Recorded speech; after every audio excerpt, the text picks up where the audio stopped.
This is 5 on your side at 5. Focused on you. Today, crews have been sifting through the rubble after a home explosion in Jefferson County. This was the scene of a destroyed home near Eureka last night. Good evening, I'm Holden Kerwicki. Brent Solomon has the night off. No one was injured, but the damage is extensive. Mercedes McKay has more with fire officials and neighbors who felt the explosion from miles away.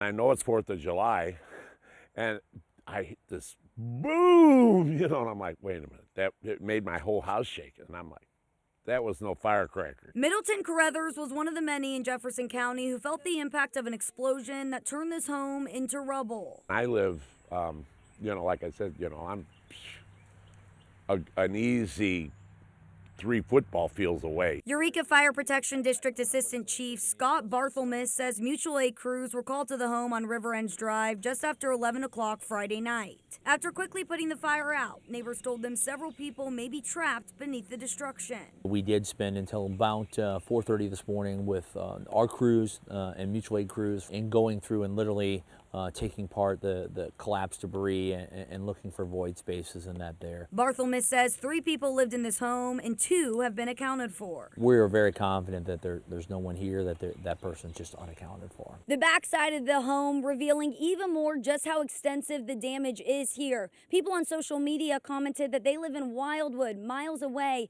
and felt and heard this explosion. Someone even said they're 10 miles north of where we are right now, and they felt the shake too. That kind of, tells you the amount of energy, the amount of blast that occurred here. While investigators work to figure out what exactly turned this home into pieces. You can speculate many things, you can think of many things, but let the evidence and let the scene speak for itself. Barthelmess says he's thankful no one was injured and he's proud of his crew's response. We trained for the worst case, right? And this, what I would say, was the worst case. But our crews were exceptional and our mutual aid partners were exceptional. In Eureka, Mercedes McKay, 5 on your side.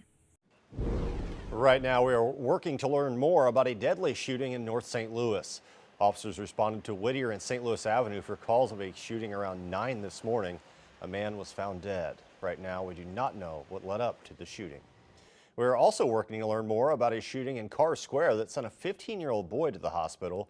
The teenager told police he was walking on Bryant Street when shots rang out and he was struck in the leg. The teen told police he then ran to Melvin E. Collins walkway before calling them and being taken to the hospital. Around the time of the shooting, a shot spotter call was received on O'Fallon Street, but right now police do not know where the gunshots came from. The Supreme Court issued a series of rulings on cases impacting January 6th rioters, the homeless crisis, and government regulations. Rob Kirkpatrick has more on what these decisions could mean for communities across the country.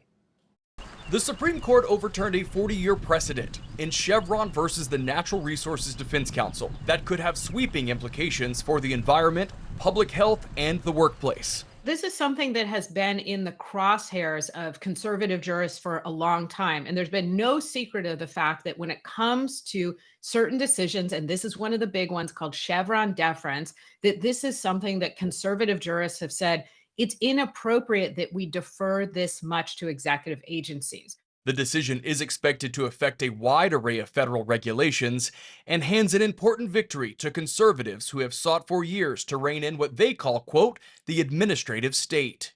In another ruling, the Supreme Court said cities can ticket people experiencing homelessness for sleeping outside. City and state leaders watched the decision closely as surging homeless encampments cropped up across the nation. As a result of this decision, we are able to enforce the law and to clear the encampments off the street now. Another Friday ruling said the DOJ overstepped by pursuing obstruction charges against January 6th rioters. That decision could have implications for former President Donald Trump, who is facing charges related to that event and claims he should have absolute immunity as president. This ruling is not the end of these charges for the former president. That ruling is expected Monday as the Supreme Court wraps up its 2024 session. I'm Rob Kirkpatrick reporting. It's a convenient way to pay, but is tap to pay more costly than you realize? Our Verify team explains next.